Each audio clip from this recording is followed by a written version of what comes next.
तो hello friends, कैसे आप सभी लोग। होप कि आप सब अच्छे होंगे। तो जैसे कि इसके पहले वाले वीडियो में हम introduction part pair of linear equation का कंप्लीट कर चुके हैं, तो अब हम इस चैप्टर का फर्स्ट एक्सरसाइज जो कि 3.1 है उसे स्टार्ट करेंगे।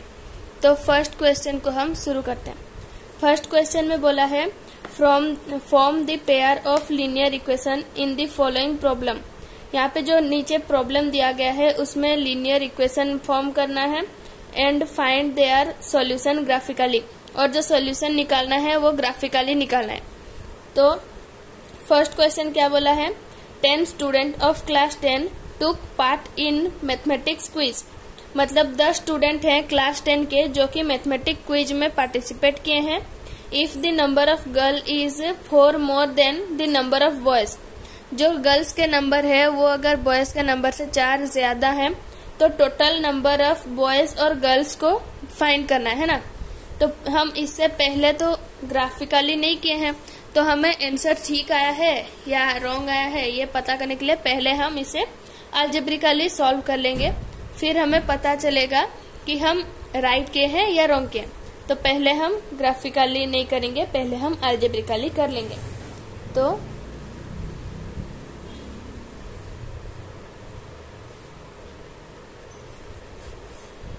फर्स्ट क्वेश्चन का फर्स्ट बिट, तो फर्स्ट इक्वेशन क्या बन जाएगा, पहले तो लेट कर लेंगे है ना। Let number of girls be x है ना, और number of boys be y।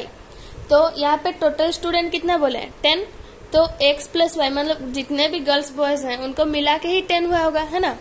तो लिख लेते हैं x plus y equal to 10 होगा, क्योंकि जितने भी नंबर ऑफ गर्ल्स है और नंबर ऑफ बॉयज सबको मिला के ही तो स्टूडेंट बोलेंगे है ना। तो फिर सेकेंड इक्वेशन क्या बनेगा कि जो गर्ल्स है वो बॉयज से 4 ज्यादा है, तो गर्ल्स के नंबर से अगर हम बॉयज का नंबर माइनस कर देंगे तो 4 बच जाएगा। इसे कई तरह का सोच सकते हैं कि बॉयज में 4 ऐड कर सकते हैं या फिर गर्ल्स में 4 माइनस कर सकते हैं ना। तो हम इतना क्यों करें, x minus y equal to 4 लिखेंगे है ना। तो इक्वेशन 2, तो यहाँ पे कुछ मल्टीप्लाई करना नहीं पड़ेगा, डायरेक्ट हम सॉल्व कर सकते हैं क्योंकि यहाँ पे प्लस और माइनस दिख रहा है और सिंपल फॉर्म में है ना। तो यहाँ पे लिख देंगे सॉल्विंग द इक्वेशंस है ना। तो यहाँ पे इक्वेशन 1 ऐसे ही लिख देंगे x plus y equal to 10 और इक्वेशन 2 हो गया x minus y equal to 4।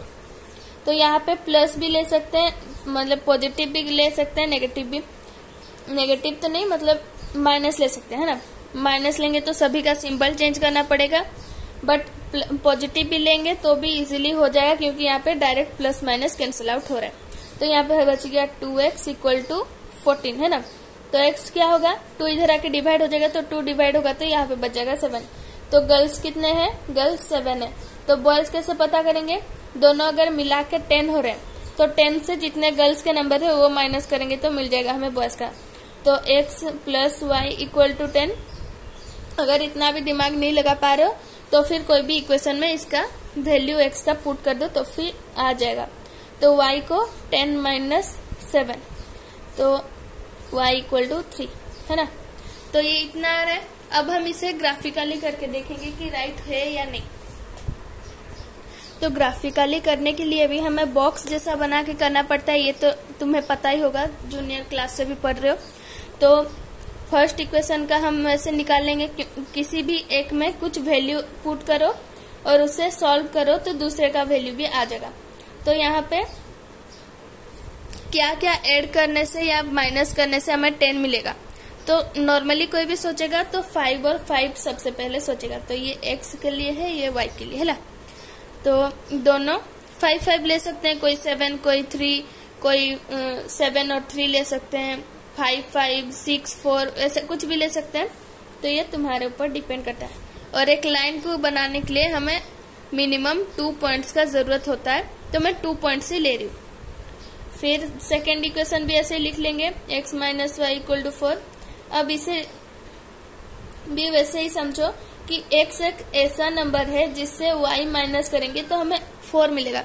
तो सबसे छोटा नंबर तो हमें मिलेगा 6 माइनस 2 करेंगे तो होगा 4, या फिर 5 माइनस 1 करेंगे तो भी होगा, है ना। तो ये 2 पॉइंट मिल गए, तो इसे हम लेट कर लेंगे A और ये है B, इसे ले लेंगे C और इसे D। अब हम इसे ग्राफ में प्रेजेंट करेंगे, है ना। तो ये मैं ग्राफ में लाइन ड्रॉ कर दी हूँ पहले ही। तो हमारा A पॉइंट जो है, A पॉइंट हम लिए हैं 5 और 5, है ना। तो सबसे पहला पॉइंट है हमारा A जो कि है 5 और 5, है ना। तो ये है हमारा 5,5 जो कि है A, ठीक है। सेकेंड हम क्या लिए थे, सेकेंड लिए थे 6,4, 6 ये है और 4 है ये, है ना। तो ये हो गया हमारा सेकेंड पॉइंट B। तो इन्हें ज्वाइन करके हम एक लंबा सा लाइन ड्रॉ कर लेंगे।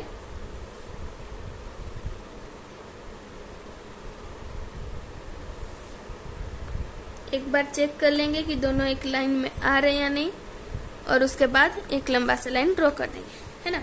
तो ये हो गया। अब फिर हम थर्ड पॉइंट क्या लिए थे, जो कि सेकेंड इक्वेशन के लिए है। तो यहाँ पे इक्वेशन भी तुम लिख सकते हो ताकि तुम्हें पता चल सके, है ना, क्योंकि अभी हम नया कर रहे हैं ये, तो हम इसमें लिख दे रहे हैं, ठीक है। तो सेकेंड इक्वेशन के लिए क्या था, 6,2 जो कि ये पॉइंट है, ठीक है। ये है C पॉइंट और है 5,1, ये है हमारा 5,1 जो कि D है। अब ये दोनों लाइन को भी हम ज्वाइन कर देंगे।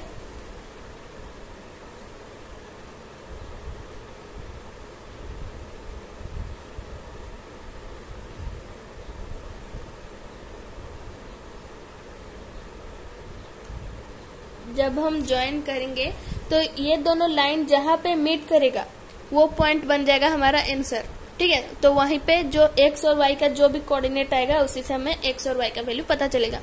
तो यहाँ से देखें तो ये 7 में है और इधर से देखें तो ये 3, तो y का वैल्यू तो 3 आया और x का वैल्यू 7। तो चेक करते हैं हमारा जब हम अलजेब्रिकली किए तो वो सेम आया था या नहीं। तो जब हम अलजेब्रिकली किए थे तभी भी हमारा गर्ल्स का वैल्यू यानी x का वैल्यू आया था 7 और बॉयज थे हमारे 3, ठीक है। तो ऐसे ही हम इजीली कर सकते हैं। अब हम चलते हैं सेकेंड बीट में, जो कि मैं डायरेक्ट ही तुम्हें करके दिखा रही हूँ। तुम सब इन्हें बिना ग्राफ मतलब डायरेक्ट ग्राफ में भी कर सकते हो बिना अलजेब्रिकली किए, क्योंकि कैसे पता करेंगे कि राइट है या नहीं।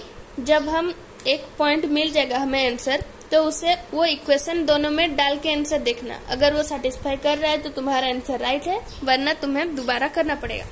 तो सेकेंड क्वेश्चन में बोला है 5 pencil and 7 pen together cost ₹50, whereas 7 pencil and 5 pen together cost ₹46. Find the cost of 1 pencil and that of 1 pen, ठीक है।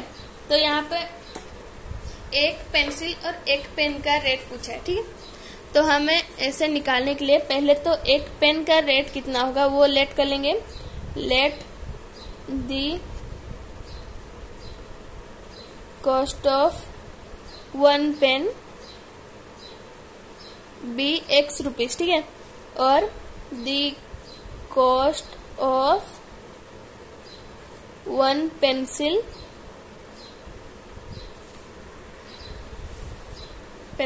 इज ₹Y, ठीक है। तो x प्लस वाई ले लेंगे। उसके बाद बोला है कि 5 पेंसिल, ठीक है, तो 5y प्लस, क्योंकि एक पेंसिल का अगर रेट y है तो 5 का तो 5 इंटू वाई कर देंगे तो उसका सभी का वैल्यू आ जाएगा, है ना। जैसे देखो, अगर एक पेंसिल का रेट है ₹5 और तुम्हें 5 चाहिए, तो 5 इंटू 5 करोगे तो 5 पेंसिल का कितना रेट होगा वो तो तुम्हें पता चल जाएगा। तो वैसे ही एक का वैल्यू अगर y है तो 5 का वैल्यू तो 5 इंटू वाई करेंगे तो उतना तो आ ही जाएगा, है ना। वैसे ही 7 पेन बोला है, ठीक है, तो 7 पेन का 7x लिख देंगे इक्वल टू 50, इक्वेशन 1, ठीक है। सेकेंड इक्वेशन बोला है 7y प्लस 5x, ठीक है, इक्वल टू 46, क्योंकि वहां पे बोला है 7 पेंसिल एंड 5 पेन, ठीक है। तो यहाँ पे इक्वेशन 2 मिल गया। तो इसे हम बॉक्स बना लेंगे, 5y plus 7x equal to 50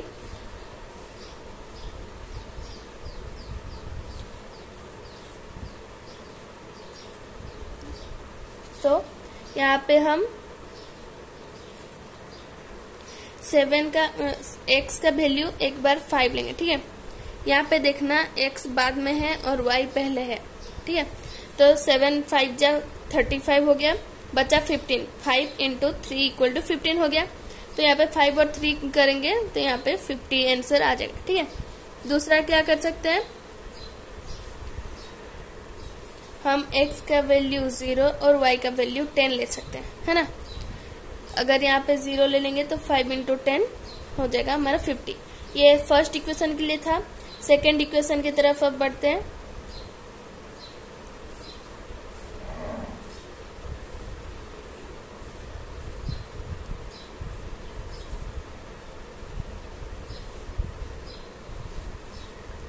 तो यहाँ पे हम x का वैल्यू 0 लेंगे, अगर हम y का वैल्यू 3 लेंगे तो 7 3 जा 21 हो जाएगा, तो बचेगा 25 अगर यहाँ पे करेंगे तो यहाँ पे 5, ठीक है। 5 और 3 सेम पॉइंट यहाँ पे देखो हो गया, उसमें भी वही पॉइंट हो गया और यहाँ पे भी, उससे कोई फर्क नहीं पड़ता। अब हम सेकंड पॉइंट भी ढूंढेंगे और सेकंड पॉइंट हम लेंगे 7 8 जो होता है 56, ठीक है। y का वैल्यू 8 लेंगे तो यहाँ से अगर 10 माइनस कर देंगे, एक यहाँ पे नेगेटिव में लेना पड़ेगा, नहीं तो पॉइंट में आएगा, ठीक है। तो यहाँ पे हमारा आ गया 56, है ना, हमें चाहिए 46, तो -10 करना पड़ेगा।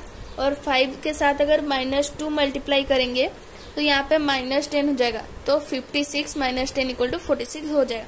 तो इसे हम पॉइंट ए मान लेते हैं, ये बी, ये सी और डी। अब इसे ग्राफ में हम रिप्रेजेंट करेंगे, ठीक है। तो फर्स्ट पॉइंट जो ए है हमारा वो है 5,3, तो 5,3 हमारा ये पॉइंट है जिसका नाम है ए, ठीक है। सेकेंड पॉइंट क्या है हमारा 0,10, 0,10 क्या है यहाँ पे है, ये है हमारा पॉइंट बी। अब इसे ज्वाइन कर लेंगे,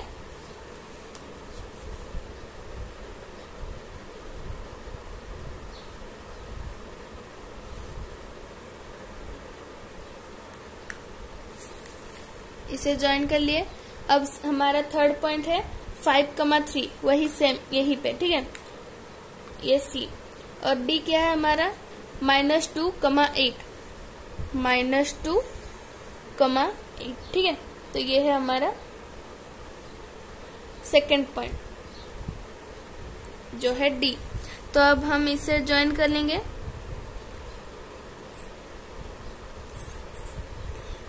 तो यहाँ पे तो हम बिना ज्वाइन किए ही पहले से ही पता कर सकते थे, क्योंकि कॉमन पॉइंट था वो, तो वही आंसर होगा बोल के, ठीक है।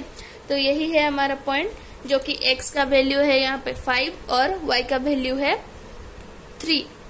तो y क्या था हमारा, कॉस्ट ऑफ 1 पेंसिल, ठीक है। कॉस्ट ऑफ 1 पेंसिल जो था वो हमारा y था और y का वैल्यू आ गया 3। तो 3 हमारा एक पेंसिल का दाम है 3 और 5 है हमारा एक पेन का रेट, ठीक है। तो ये हमारा क्वेश्चन नंबर 1 था। अब बढ़ते हैं क्वेश्चन नंबर 2 की तरफ। तो अब हम क्वेश्चन नंबर 2 की तरफ बढ़ते हैं।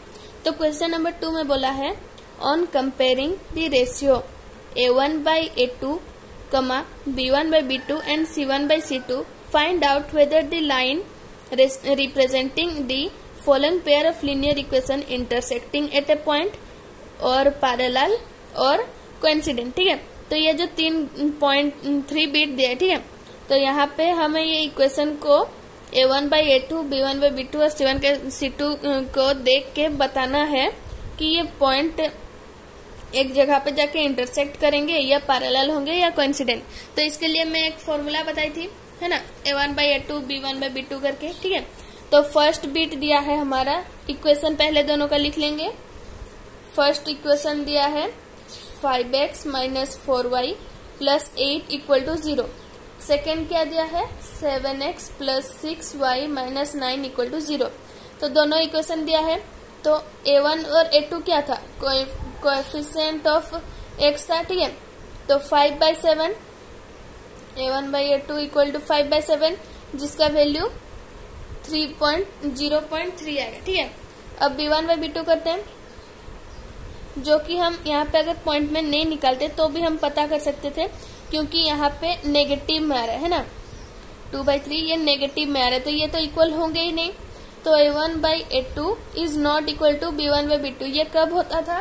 जब लाइन इंटरसेक्टिंग होते थे। जब लाइन इंटरसेक्टिंग होते थे तब a1/a2 b1/b2 के साथ इक्वल नहीं होता था। तो ये तो हमें पता चल गया कि ये इंटरसेक्ट करेंगे।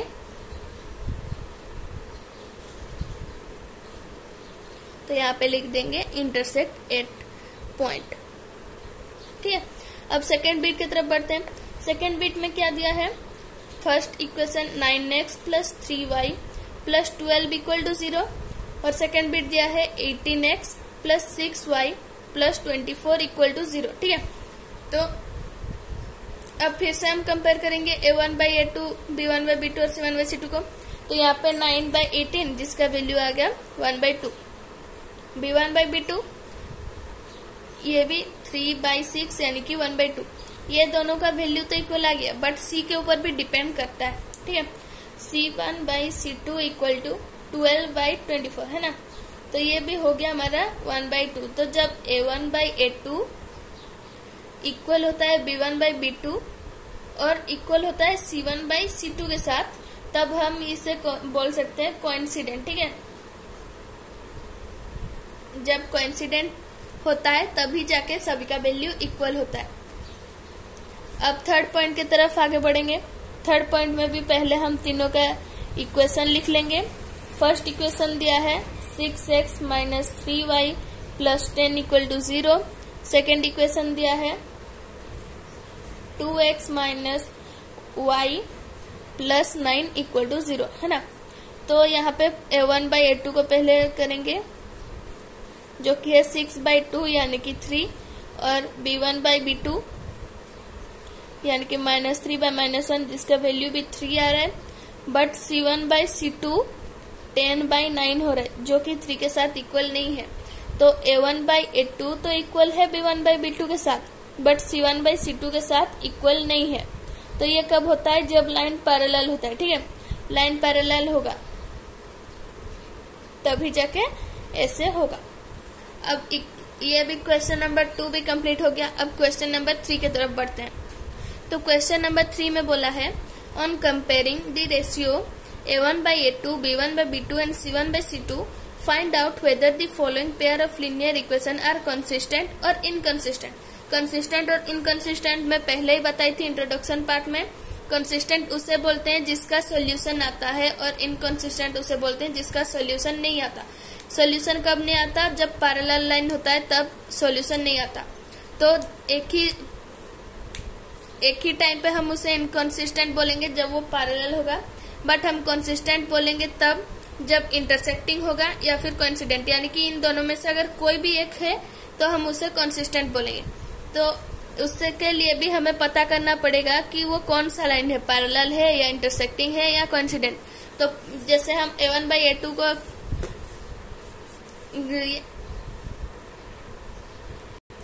कंपेयर कर रहे थे b1/b2 और c1/c2 के, तो उसी के तरह ही हम इसे भी पता करेंगे इंटरसेक्टिंग होगा या पैरेलल या फिर कोइंसिडेंट। तो अब हम मुंह में ही निकालेंगे कि जैसे कि यहाँ पे 3/2 है और यहाँ पे 2/3 और नेगेटिव भी है, तो ये a1/a2 और b1/b2 तो इक्वल नहीं होंगे, यानी कि ये तो हो गया हमारा इंटरसेक्टिंग पॉइंट। इंटरसेक्टिंग मतलब क्या? उसका सॉल्यूशन आएगा तो वो हो गया कंसिस्टेंट। ठीक है, तो जो फर्स्ट बीट है ये तो कंसिस्टेंट हो गया। अब सेकेंड बीट की तरफ आगे बढ़ते हैं। सेकेंड बीट है यहाँ पे 2/4, a1/a2 हो गया 1/2 और b1/b2 हो गया -3/-6 यानी कि 1/2। तो a1/a2 तो इक्वल हुआ b1/b2 के साथ, बट यहाँ पे c जो है वो 8/9 आ रहा है जो कि 1/2 के बराबर नहीं होगा। तो ये तो पैरेलल हुआ, तो पैरेलल में तो कोई सॉल्यूशन नहीं आता, तो you होगा इनकंसिस्टेंट। ठीक है, इनकंसिस्टेंट। ये होगा कंसिस्टेंट, ये इनकंसिस्टेंट। अब थर्ड पार्ट में बढ़ेंगे आगे। तो यहाँ पे 3/2/9। ठीक है, तो 9 नीचे है वो ऊपर जाएगा, 1/9 हो जाएगा। तो 3 से अगर काटे तो 1/6 आएगा इसका वैल्यू। ठीक है, 1/6 आएगा। वैसे ही a1/a2 का वैल्यू आ गया 1/6। ठीक है, अब b1 बाई b2 को करेंगे 5/3 बाई -10, तो ऊपर जाएगा तो वहां पे 5/3 इंटू 1/-10 होगा। ठीक है, तो 5 2 जा, तो यहाँ पे -1/6 हो रहा है। ठीक है, तो ये तो इक्वल नहीं हुआ, तो माइनस आ रहा है, तो ये दोनों तो इक्वल नहीं होंगे, तो ये हो गया हमारा इंटरसेक्टिंग। ठीक है, तो हमारा थर्ड भी हो जाएगा कंसिस्टेंट। ठीक है, क्योंकि ये इंटरसेक्टिंग हुआ तो ये कंसिस्टेंट होगा। अब हम फोर्थ बिट में बढ़ते हैं, तो 5/-10 यानी कि -1/2। यहाँ पे -3/6 यानी कि ये भी -1/2 होगा, तो a1/a2 इक्वल टू b1/b2 हो गया। अब 11/-22, तो ये भी हो गया हमारा -1/2, तो सारा का वैल्यू -1/2 1/2 हो गया, तो ये हो गया हमारा कोइंसिडेंट। ठीक है, कोइंसिडेंट हो गया, यानी कि ये भी होगा कंसिस्टेंट।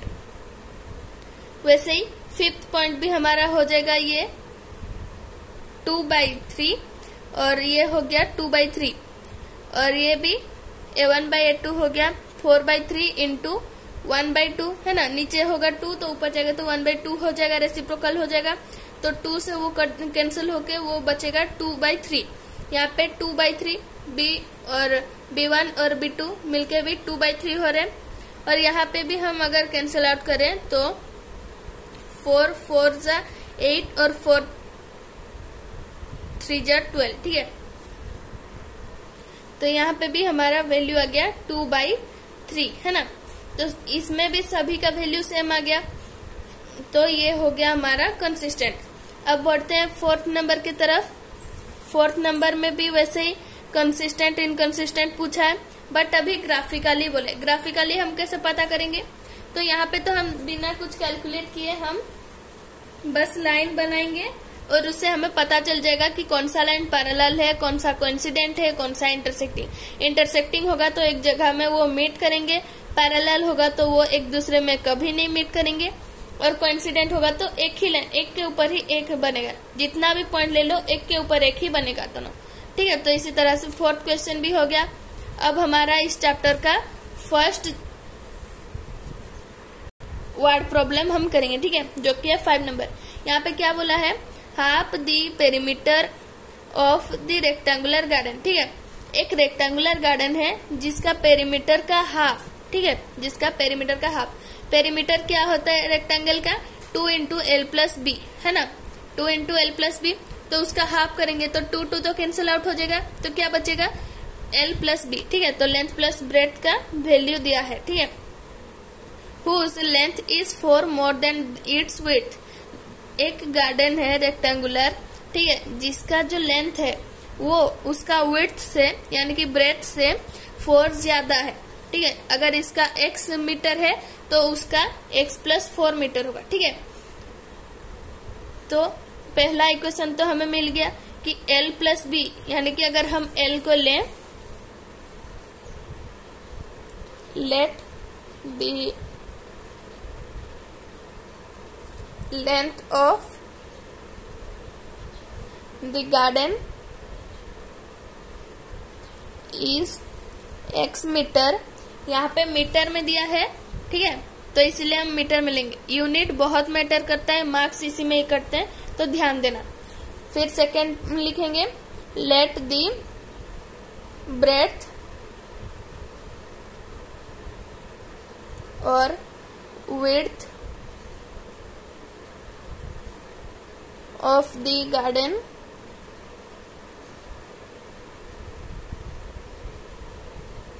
y metre. ठीक है, तो x प्लस वाई जो कि हमें पहले ही यानी कि 2l प्लस बी, ठीक है, ये होता है लेंथ, सॉरी ये होता है पेरीमीटर है ना, और पेरीमीटर का हाफ यानी कि इतना हमें दिया है 36 है ना, तो ये 2 2 तो कैंसिल हो जाएगा, तो x plus y equal to 36। ये है हमारा इक्वेशन नंबर 1। सेकेंड इक्वेशन क्या बोला है कि ब्रेड्थ जो है वो लेंथ से 4 कम है, या फिर जो लेंथ है वो ब्रेड्थ से 4 ज्यादा है।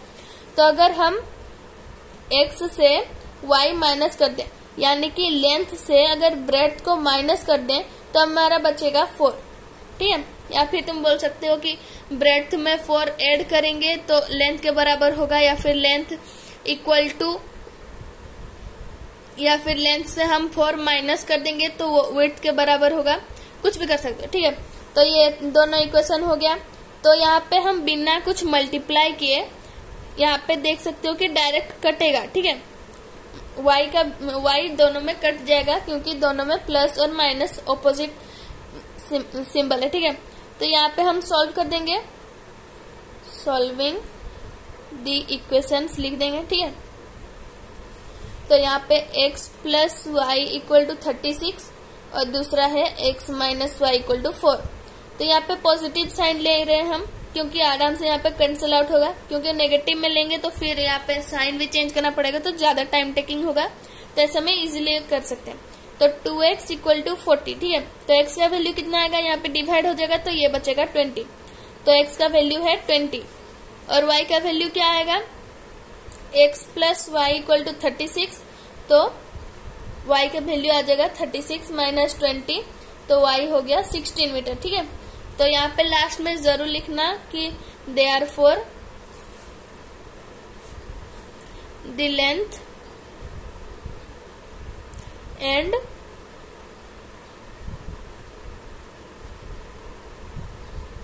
breadth of the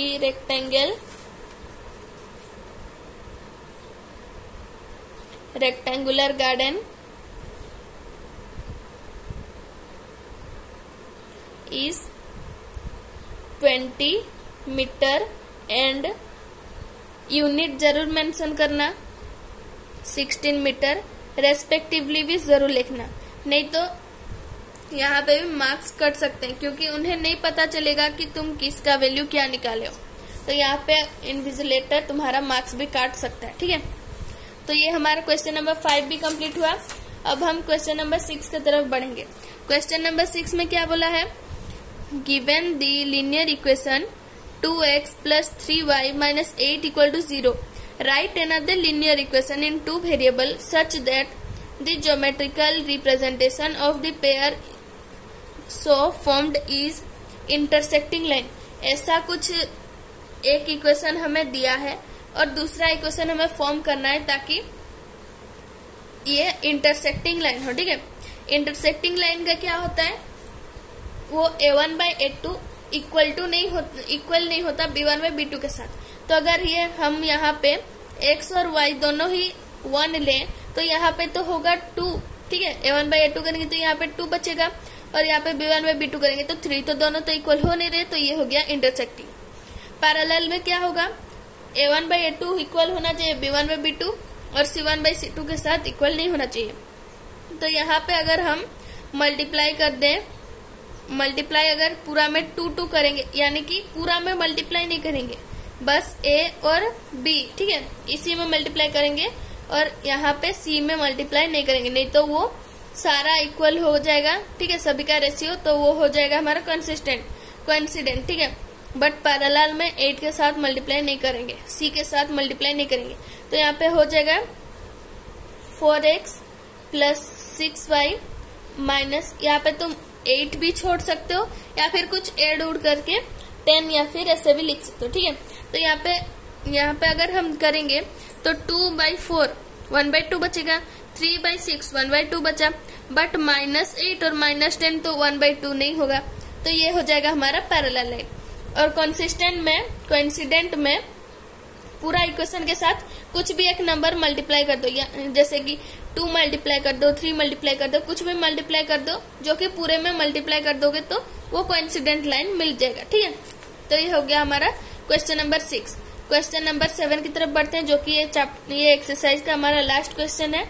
तो draw a graph of the equation x minus y plus 1 equal to 0 and 3x plus 2y minus 12 equal to 0. Determine the coordinate of the vertices of the triangle formed by this line and x-axis and set the triangular region, ठीक है। तो यहाँ पे 2 equation दिया है जो कि हम सॉल्व करेंगे और ग्राफ में रिप्रेजेंट करेंगे, ठीक है।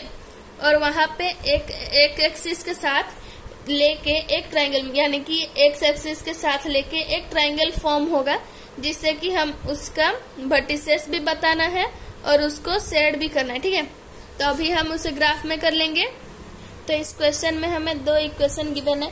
फर्स्ट इक्वेशन दिया है हमारा x minus y plus 1 equal to 0, ठीक है, जिसे हम लिख लेंगे x minus y equal to -1, ठीक है। इसका जनरल फॉर्म में हम कन्वर्ट कर लेंगे। तो x और y का वैल्यू सोचो, ठीक है। तो x को अगर हम 2 लिए और इसे 3 लिए, ठीक है, तो छोटा से बड़ा माइनस करेंगे तो नेगेटिव आएगा, है ना। तो x का वैल्यू अगर 2 और यहाँ पे अगर y का वैल्यू 3, तो 2 माइनस 3 इक्वल टू -1, है ना। फिर यहाँ पे 3 लेंगे तो वैसे यहाँ पे 4 ले लेंगे, एक बड़ा नंबर सोच के वहां से ले लेना है, ठीक है। तो इसे हम a मान लेंगे, इसे b। अभी सेकेंड इक्वेशन की तरफ बढ़ते हैं। सेकेंड इक्वेशन दिया है 3x plus 2y minus 12 equal to 0। इसे भी हम जनरल फॉर्म में कन्वर्ट कर लेंगे। 3x plus 2y equal to 12, है ना। तो इसमें भी x और y के दो वैल्यू हम सोचेंगे। एक बार x को 0 लेंगे, एक बार y को 0। तो x को एक बार 0 लेंगे तो y का वैल्यू होगा 6, है ना। 6 2 12 होगा, यहाँ पे 0 हो जाएगा। एक बार y को अगर 0 लिए तो यहाँ पे 3 4 12 होगा, तो यहाँ पे 4। तो इसे हम c और d नाम दे देंगे। तो अब इसे हम ग्राफ में प्रेजेंट करेंगे, है ना।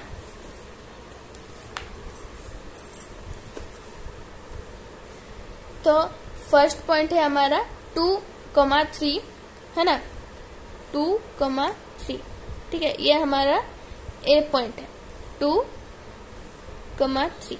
हाँ, अब बी पॉइंट क्या है, 3,4, 3,4, है ना। ये हमारा बी पॉइंट है। अब इसे ज्वाइन कर लेंगे लाइन से।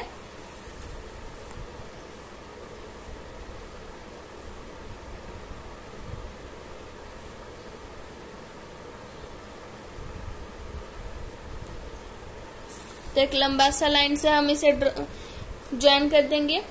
अब हमारा थर्ड पॉइंट जो है वो है 0,6, 0,6, यानी कि हम ये y एक्सिस में ही लाई करेगा, है ना। तो ये 4 था, तो ये हो गया हमारा 6। यहाँ पे हमारा सी पॉइंट है, ठीक है। और डी पॉइंट क्या है, 4,0, यानी कि ये आएगा हमारा x एक्सिस में, तो है यहाँ पे होगा हमारा डी पॉइंट, ठीक है। तब इसे भी ज्वाइन कर लेंगे।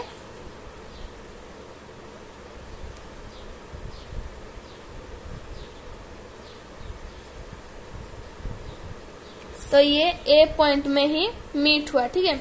ए पॉइंट क्या था हमारा, 2,3, ठीक है, 2,3 था। तो यही हमारा आंसर होगा, ठीक है। तो यहाँ पे बोला था एक्स एक्सिस के साथ हमारा ट्रायंगल फॉर्म हो रहा है, वाई के साथ नहीं, ठीक है। तो एक्स एक्सिस के साथ कौन सा ट्रायंगल फॉर्म हो रहा है, ये वाला ट्रायंगल, ठीक है। ये देखो, ये वाला ट्रायंगल जो है ये हमारा एक्स एक्सिस के साथ फॉर्म हो रहा है। तो इसका वर्टिसेस क्या क्या है, ये है 4,0, ठीक है।